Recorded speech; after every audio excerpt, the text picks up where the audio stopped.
Menunjukkan waktu dan tempat terjadinya perbuatan. Sebutkan contoh-contoh zaraf makan. Amama, qudama, wara'a, khalfa, fauqa, tahta, inda, izaan, hizaan, jalka'a, suma, huna.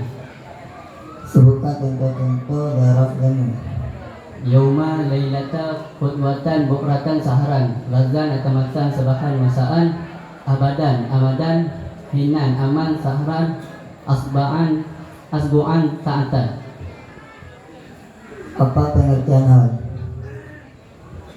Hal adalah kalimat yang menunjukkan